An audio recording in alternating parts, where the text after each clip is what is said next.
Kalau memang besok belum ada ketemu apapun atau pertanda apapun dari Cika, kita pulang. Joni pun mengiyakan ajakan dari si Jaya ini. Ya sudah, kalau memang itu mau lu, gua pun gak akan bisa ngelarang. Dan ini adalah kesempatan terakhir kita buat nyari Cika. Assalamualaikum warahmatullahi wabarakatuh. Balik lagi di channel Samsul Mister Horror. Dongeng horor gua kali ini gue bakal ngelanjutin ceritanya part Jaya lagi nih. Buat kalian yang penasaran dengan ceritanya, kalian wajib tonton video ini sampai habis. Dan jangan lupa like, comment, subscribe, dan share video gua ke banyak orang. Dan buat kalian yang mau ikutan open trip, kalian bisa kunjungi Instagram gue di bawah sini. Dan buat kalian juga yang mau lihat video vlog gue juga, kalian bisa lihat di bawah sini. Dan nggak usah banyak basa-basi lagi, kita mulai ke segmen donor. Dongeng horor dimulai.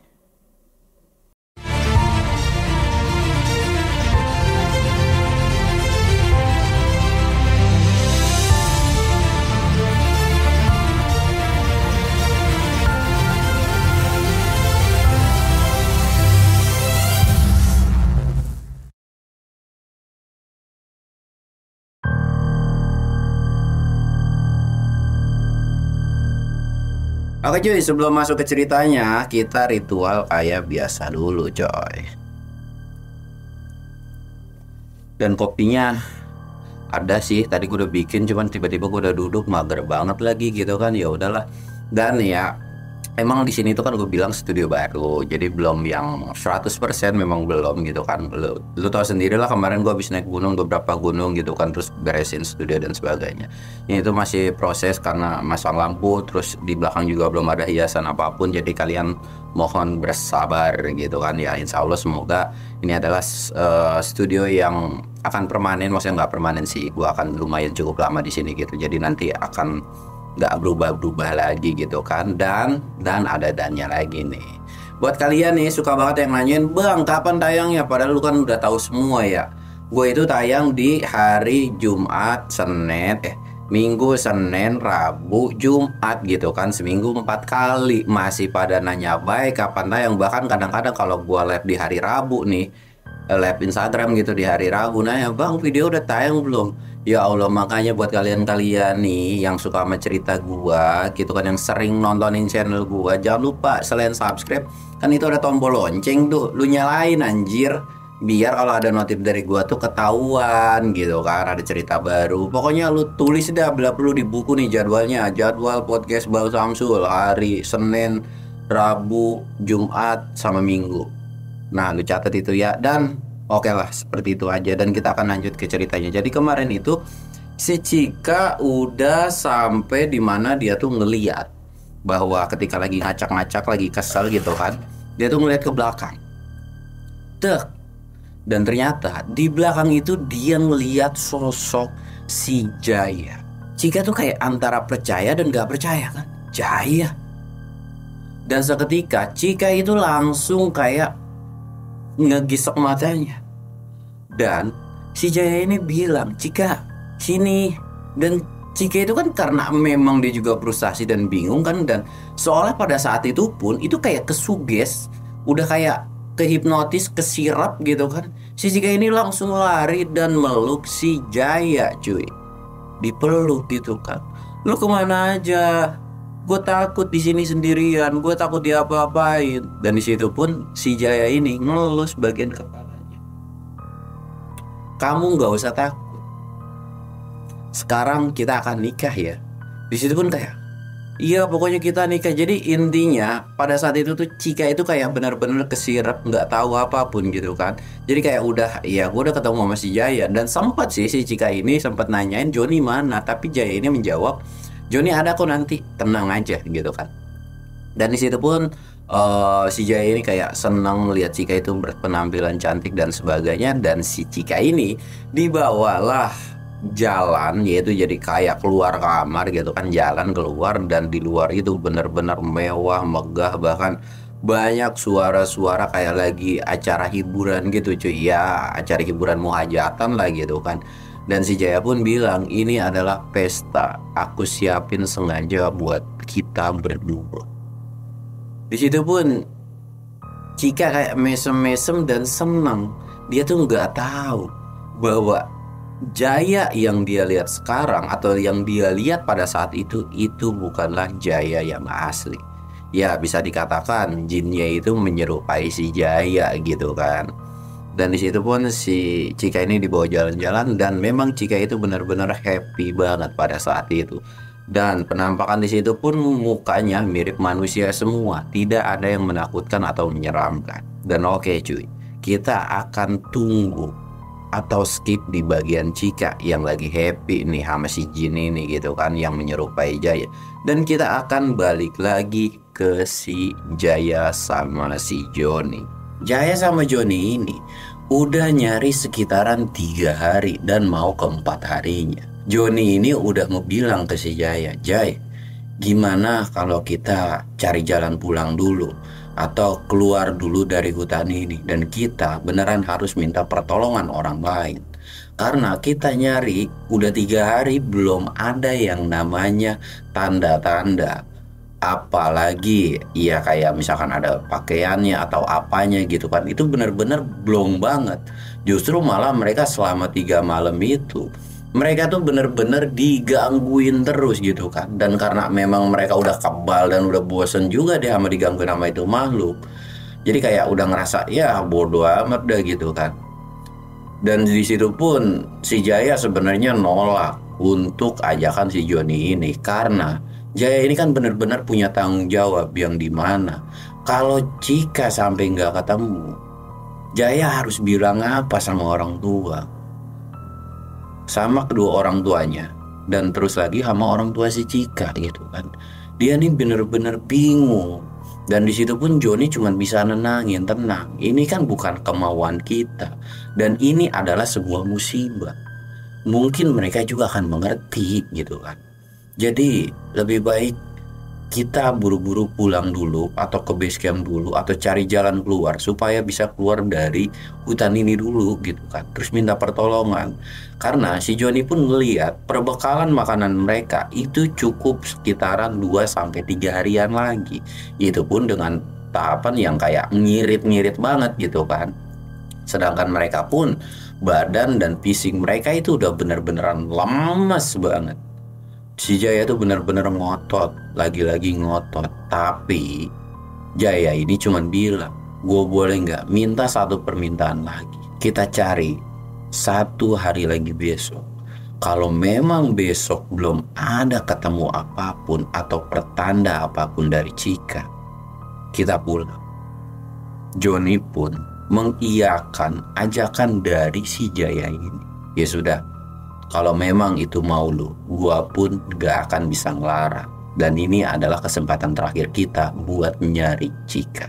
Kesempatan terakhir untuk kita berdua. Ya kalau kita bisa keluar dari hutan ini, ya kita lanjut lagi pencariannya dengan jumlah yang banyak. Ya udah yuk, kita siap-siap beres-beres gitu kan. Di situ udah minim banget yang namanya ngobrol, bercanda, itu udah minim banget. Joni bukan nggak mau bercanda, tapi Joni pun fisiknya udah benar-benar kecapean dan lelah pada saat itu. Mereka tuh kayak ya udah kayak bangun tenda terus masak, udah kayak gitu doang. Dan minim obrolan lah. Mereka tuh sama-sama berdua tuh kadang-kadang ngelamun. Joni itu cuman ngelamunin, nih orang kasihan banget gitu kan temen gue gitu, sampai akhirnya terlibat kayak bisa dikatakan merasa bersalah banget gitu kan. Tapi Joni juga nggak bisa yang nyalain si Jaya ini. Ya Joni itu tahu lah kondisinya, sedangkan si Jaya berpikiran ya cuma si Cika doang. Cika ini gimana keadaannya, masih hidup apa enggak, kalau memang masih hidup dia makan atau enggak dan sebagainya gitu kan. Singkat cerita sekitaran jam 7 atau jam 8 Joni ini bilang, Jay istirahat yuk, besok kan kita harus nyari Cika lagi. Jadi kita harus memaksimalkan fisik kita. Dia tuh bilang, iya bentar lagi 5 menit lagi gitu kan. Ya udah, gue istirahat duluan ya. Iya. Di situ ketika si Joni bilang istirahat, tapi dia tuh kayak ngebalik, tapi matanya itu nggak merem atau nggak tidur lah. Dia takutnya si Jaya ini tiba-tiba nekat terus kabur gitu kan. Bener-bener was-was banget lah si Joni.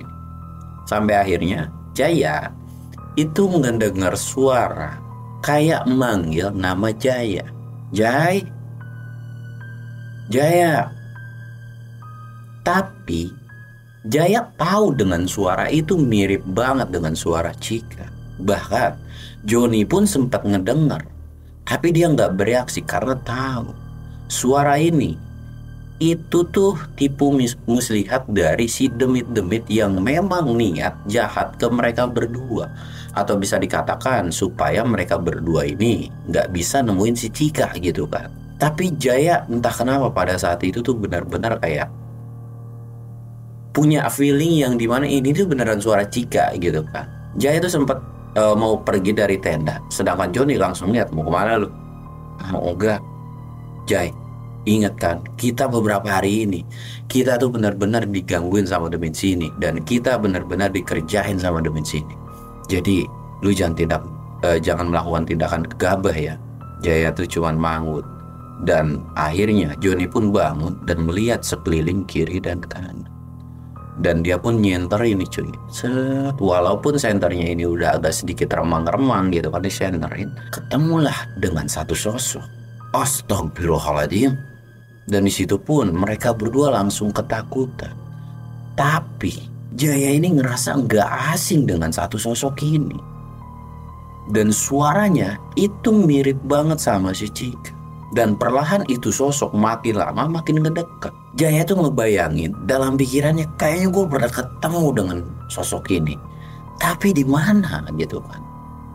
Walaupun Jaya ini takut, jadi sosoknya ini tuh kayak nenek-nenek, rambut urakan, pokoknya nyeremin lah. Tapi mukanya itu nggak hancur, cuman mukanya yang nenek-nenek benar-benar keriput banget. Jadi ya kalau malam-malam kan ketemu di hutan mah ngeri-ngeri sedap gitu kan.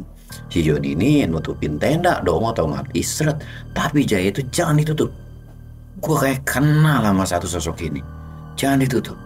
Dan memang hawanya pun Jaya nggak terlalu takut dengan si makhluk ini gitu. Jaya, sini nak, dia bilang gitu kan. Sosok ini tuh manggil supaya si Jaya itu datang. Dan Jaya itu pengen banget nyamperin itu sosok, tapi dilarang sama si Joni. Sampai akhirnya sosok itu makin lama makin ngedeket dan stay atau berdiri di depan tenda mereka. Lalu duduk di depan tenda mereka. Jai, kamu harus menolong Cika. Dan aku butuh bantuan kamu. Dan seketika Jaya langsung ingat bahwa muka dari nenek ini itu mirip banget dengan neneknya si Cika. Tapi kan neneknya Cika itu jauh cuy gitu kan. Maksudnya tinggalnya juga ya nggak mungkin juga tiba-tiba nyamperin ke sini. Dan sakti bener gitu nenek-nenek. Walaupun Jaya tahu bahwa neneknya Cika bukanlah nenek sembarangan gitu kan. Tapi gimana caranya? Kamu tidak perlu tahu caranya. Saya hanya perlu memerlukan atau meminjam raga kalian. Dan sampai akhirnya Jaya ini percaya. Seketika tuh kayak langsung percaya gitu. Tapi John itu kayak, Jai, jangan Jai, lu jangan percaya gitu aja. Dia ini setan atau demit gitu kan. Sosok itu tuh ketika Johnny ngomong seperti itu, sosok itu tuh nggak sensi atau cuek aja. Sekarang tentukan pilihan kamu. Kamu mau menyelamatkan Cika atau tidak? Karena waktunya sudah tidak lama lagi. Wah, di situ si Jaya ini benar-benar antara mau percaya teman atau percaya dengan demit itu. Dan sampai akhirnya Jaya ini ngebuat satu keputusan. Gue mau percaya sama itu sosok. Dan lu juga harus percaya sama gue. Lu yakinkan sama gue bahwa ini sosok gak akan ngejahatin kita. Dan gue gak tahu ini sosok siapa. Tapi gue kayak pernah kenal dan familiar. Bahkan kayaknya gue pernah bertatap muka dengan satu sosok ini. Johnny pun cuma bisa nunduk karena tahu Jaya ini tipikal orang yang gak bisa dibantah. Johnny pun kayak bilang, ya udah deh kalau memang itu jadi keputusan. Dan sosok itu bilang, kalian cepat ikuti saya. Di situ pun mereka berdua langsung prepare tuh. Dan gak pikir panjang, mereka pakai jaket dan ngikutin itu sosok tersebut. Jalannya itu bener-bener kayak nenek-nenek. Pas lagi diikutin tuh Jaya itu nanya, Cika itu sebenarnya kemana? Dan kamu itu siapa? Sosok nenek ini tuh langsung nengok ke belakang. Cika sebentar lagi akan menikah dengan satu penguasa di sini. Dan jika tidak segera kita menyelamatkannya, maka Cika akan selamanya tinggal di sini. Dan kamu tidak perlu tahu saya. Dan seharusnya kamu sudah tahu siapa saya. Jaya itu langsung kayak, tahu Cika nikah, maksudnya apa? Dan banyak pertanyaan yang Jaya lontarkan ke si nenek tersebut. Tapi nenek itu langsung tutup mulut dan seolah kayak nggak mau menyia-nyiakan untuk menjawab pertanyaan si Jaya ini. Dan di situ pun Jaya merasa bingung dan heran. Dan Joni ini langsung megang tangannya si Jaya, benar-benar so sweet banget. Tapi pegangan tangan ini adalah mengisyaratkan di mana kalau terjadi sesuatu hal, jangan sampai mereka berdua terpisah. Karena kalau sampai terpisah, itu efeknya akan berakibat fatal untuk mereka berdua sendiri gitu kan. Terus jalan sampai akhirnya mereka nggak tahu udah jalan berapa lama, dan mereka pun tidak merasa kecapean. Nenek itu berhenti di salah satu tempat dan meminta untuk mereka beristirahat. Dan ketika istirahat, nenek ini bilang, ulurkan satu tangan kamu Jaya. Jaya pun langsung nurut kan. Saya akan meminjam raga kamu. Dan ketika diulurin tuh tangan, si nenek ini kan mau kayak megang, tapi tiba-tiba tangan nenek itu mental cuy. Dan kalian tahu kenapa nenek itu tangannya bisa mental. Si nenek itu manggut-manggut tanda mengerti. Dan bahkan ada suara, jangan ganggu cucu saya. Jangan pernah merasuki tubuh ini, karena cucuku hanya milikku sendiri. Ternyata cuy, si Jaya ini juga punya kodam jir, yang dimana itu adalah suara dia ngejagain si Jaya ini. Dan si nenek itu pun manggut-manggut dan bilang, ternyata kamu juga punya sosok pelindung. Tapi sudahlah. Dan langsung nengok ke si Joni, ulurkan tangan kamu. Tapi kan Joni bingung cuy, anjir lah kenapa tiba-tiba gua sih. Dan itu kayak, John, ayolah, burulah, ayo buru-buru gitu kan. Dan diulurin, langsung kayak, dak. Dan tiba-tiba sosok nenek itu seolah kayak meraga sukma atau masuk ke badan si Joni cuy. Joni itu kayak, anjir, kok badan gue berasa begini banget ya, gak enak nih. Dan tiba-tiba Joni ini bisa melihat satu sosok kakek yang dimana itu ada di sebelah Jaya. Sosoknya benar-benar putih bersih. Jay, itu siapa lagi anjir di sebelah lu? Tapi sedangkan si Jaya itu nggak bisa melihat. Apaan sih kalau nggak ada siapa-siapa? Itu sebelah lu ada kakek-kakek. Mana nggak ada? Mana nggak ada gitu. Itu. Dan tiba-tiba ada suara yang bilang, dia tidak akan bisa melihat jika memang sosok itu tidak mau menampakkan. Dan kamu tidak perlu khawatir, sosok itu adalah sosok pelindung yang menjaga teman kamu. Dan aku sudah berdiskusi dengan dia untuk meminta bantuan untuk menyelamatkan Cika. Dan sosok itu pun mau membantu. Di situ pun John itu kayak, lu nggak dengar nggak suara barusan? Kagak. Jadi itu tuh kayak benar-benar bentrok di pikirannya si Joni ini kan.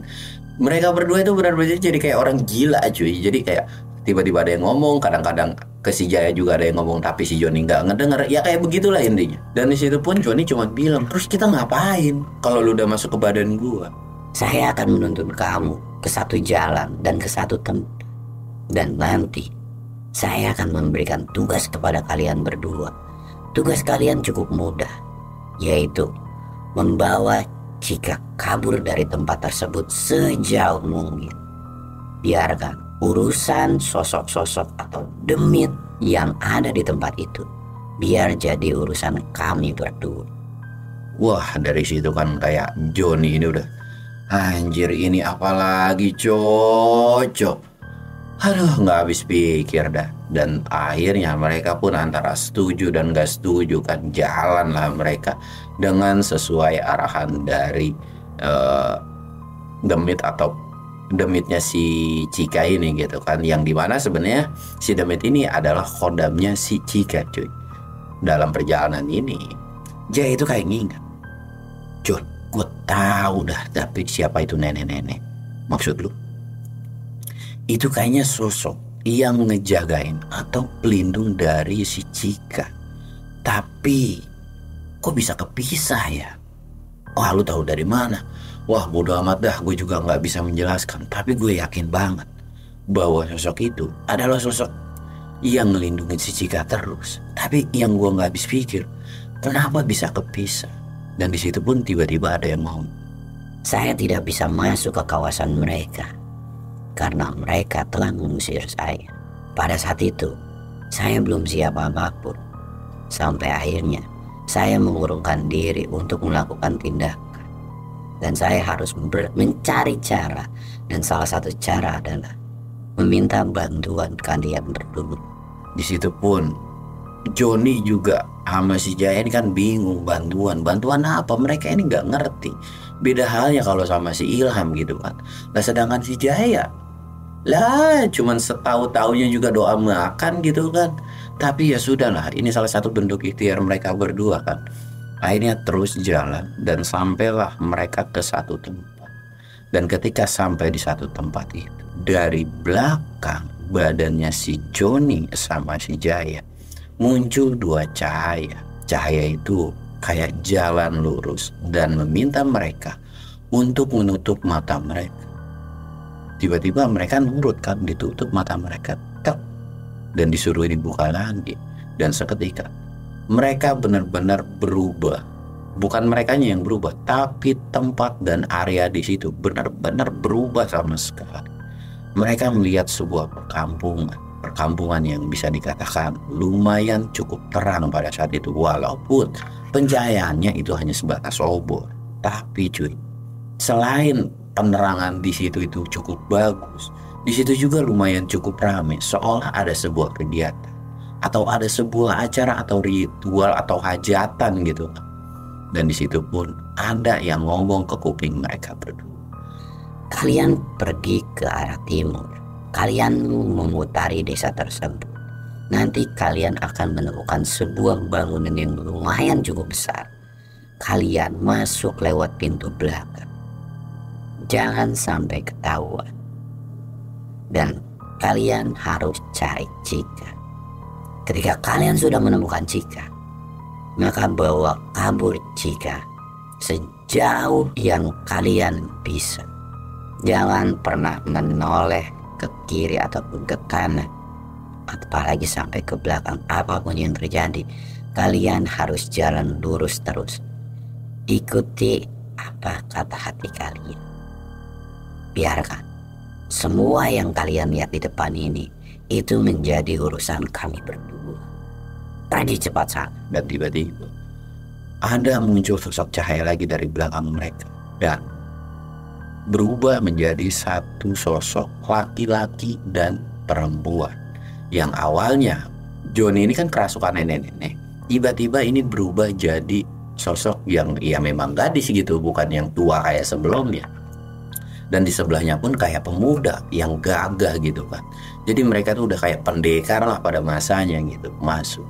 Dan di situ pun Jaya langsung mengisyarat ke si Joni, udah ayo gak usah pikir panjang. Mereka tuh lari sesuai arahan dari bisikannya ke kuping mereka, lari. Dan sampai akhirnya mereka ketemu sebuah bangunan. Tapi bangunan itu benar-benar ada penjaganya. Mereka bingung kan, kok tiba-tiba ada yang jagain nih. Di situ pun Jaya langsung bilang, gimana kalau gua yang mancing, lu cari Cika. Tapi Joni itu kayak, udah gak usah, biar gue bagian mancing pemancingan dah. Lu selamatin ayang lu aja, udah tenang, itu urusan gue. Dan seketika Joni gak pikir panjang, woi, langsung teriak kan, sini lu. Dan itu yang ngejagain pintu belakang tersebut itu langsung lari ngejar si Joni, lari gitu kan sekencang mungkin. Sedangkan Jaya Nggak pikir panjang, dia pun langsung masuk dari pintu belakang itu. Set.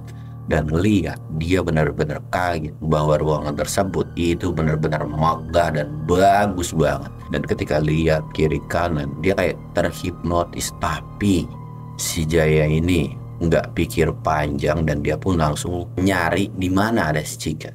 Dia pelan-pelan, bahkan di dalam ruangan itu ada beberapa orang yang dimana Jaya juga nggak bisa yang namanya sembrono gitu kan. Jadi dia benar-benar ngumpet atau ngendap. Memang harusnya di ruangan tersebut mungkin rame, tapi karena ada sebuah acara di luarnya, itu tuh jadi seolah kayak mereka tuh lagi nonton. Jadi kayak yang masuk ini cuman beberapa, cuman 1, 2 atau kayak selewat-selewatan doang lah, entah ngapain gitu kan. Nah, ketika dia nyari ke satu ruangan tersebut, sampai akhirnya Jaya ini ngelihat Cika sedang duduk di sebuah teras atau ya teras, anggaplah teras gitu kan. Dan di sebelahnya itu ada sosok yang mirip sama si Jaya dari samping gitu kan. Weh, kok tiba-tiba ada gua anjir gitu kan. Cika. Dan itu suaranya benar-benar kayak kenceng. Bahkan ada satu penjaga itu yang seolah kayak ngedengar suara dari si Jaya. Jaya itu langsung buru-buru ngumpet. Dan dia kayak bahkan sampai tarik napas dan nahan napas gitu. Waduh, kok gue tiba-tiba teriak ya. Aduh, nggak beres nih. Dan Jaya ini langsung kayak diem. Dan kayak memastikan untuk situasi di situ tuh agak lumayan cukup aman gitu kan. Diem. Dan ngintip lagi. Dan Jaya ini pikir, kok bisa ada gua di sana? Wah, nggak beres nih. Pantesan Cika nggak nyari. Jangan-jangan Cika dihipnotis atau disirap sama itu sosok yang mengakibatkan Cika sampai nggak ingat atau lupa bahwa sosok yang di sebelah itu adalah bukan gua. Tapi gimana caranya anjir? Gua bisa nyelamatin Cika kalau kondisinya ada di depan. Yang nonton aja banyak. Di sebelahnya juga ada kembaran gua, banyak penjaga dan sebagainya. Benar-benar mikir. Terus Jaya ini cuman dalam hatinya, ya Allah kasih gue jalan dan kasih gue isyarat gimana caranya supaya nolongin si Cika ini. Nah, kita akan beralih ke si Joni. Joni kan lagi mancing nih dua sosok gitu kan. Tiba-tiba itu sosok udah ada di depannya si Joni cuy. Jadi kayak lari beberapa meter udah plek aja gitu. Bah, dan itu nabrak kan. Wah anjir, kok tiba-tiba ada di depan dan tiba-tiba ada di belakang juga. Joni ini benar-benar dikepung sama dua orang. Dan sosok itu langsung megang si Joni. Kenapa kamu bisa ada di sini? Ikut kami dan kamu akan saya bawa ke hadapan Tuhan kami. Dan dicengkeweng tuh si Joni ini benar-benar nggak bisa ngelawan dan ditarik, digusur benar-benar. Si Joni udah berontak, udah mau nonjok, tapi benar-benar pegangan dari si sosok ini itu benar-benar kuat banget. Dan ketika Joni nggak bisa ngapa-ngapain, Joni pun udah ngerasa pasrah. Tapi dalam hatinya, yang penting temen gue bisa masuk dan bisa nyelamatin. Ya perkara gue mau bodo amat dah, kita lihat nanti ya gitu kan. Joni ini sempat ngeledekin, woi ngapain lu? Daging gue mentah, daging gue kagak enak, pahit. Mendingan lu kalau daripada makan gue, mendingan lu makan daging hewan dah. Daging musang kayak, daging kelinci kayak, daging kanjel kayak, itu lebih enak kalau dibakar. Daging gue mah kagak ada enak-enaknya, pahit. Tapi sosok itu tuh benar-benar nggak menghiraukan dari omongan si Joni ini cuy. Dan ketika si Joni ini dibawa, Joni itu merasa terselamatkan bahwa ada satu sosok yang tidak lain adalah sosok itu adalah perempuan yang dilihat di awal, yang di awal gapura gitu kan, mereka masuk ke dalam perkampungan tersebut. Dan si perempuan tersebut itu tuh langsung nabrak atau ngehajar si sosok dua penjaga ini. Dan dua penjaga ini langsung mental dan bahkan langsung berubah jadi kepulan asap dan hilang begitu aja. Dan si wanita ini tuh langsung kayak bilang, pergi kamu, cepat susul teman kamu dan pergi sejauh mungkin dari tempat ini. Ya Joni juga nggak mau gitu kan, tiba-tiba itu manusia atau tuh sosok bisa berubah jadi asap loh. Wah bodo amat dah. Dan di situ pun Joni langsung bangun dan bilang, ayo langsung pergi lagi tuh, pergi lagi, dan sampai akhirnya dia balik ke tempat awal, yaitu pintu masuk gitu. Dan ketika dibuka, Johnny pun ngerasa heran dan kaget. Wah, kok bisa tempatnya sebagus ini ya, dan luas begini. Padahal dari luar kayaknya kecil, tapi kok masuk gede banget gitu kan. Waduh. Dan Johnny ini langsung kayak lihat sekeliling kiri kanan, dan dia tuh nyari keberadaan dari si Jaya. Dan kita akan skip lagi, kita akan beralih ke si Jaya. Dan ketika si Jaya ini minta pertolongan dalam hatinya, tiba-tiba ada suara yang tidak lain, itu adalah suara dari sebelahnya si Cika yang mirip banget sama si Jaya. Tangkap sosok ular itu dan bawa ke hadapanmu. Seolah ada sebuah keributan dan entah ular apa gitu. Tapi ada yang bilang lagi bahwa sosok ular itu tuh bener-bener kuat, yang dimana bikin kesel Jaya palsu nih. Dan si Jaya itu langsung pergi dari kursinya atau dari singgasananya untuk ikut campur dan turun tangan. Dan bahkan semua yang ada di situ pun seolah kayak udah jadi perintah mutlak, dan mereka tuh kayak ngeburu entah apa yang diburu pada saat itu. Dan itu adalah kesempatan si Jaya, seolah kayak itu adalah jalannya gitu kan. Tapi sampai akhirnya cerita ini akan dilanjut di part berikutnya. Dan gua Samsul undur diri. Assalamualaikum warahmatullahi wabarakatuh.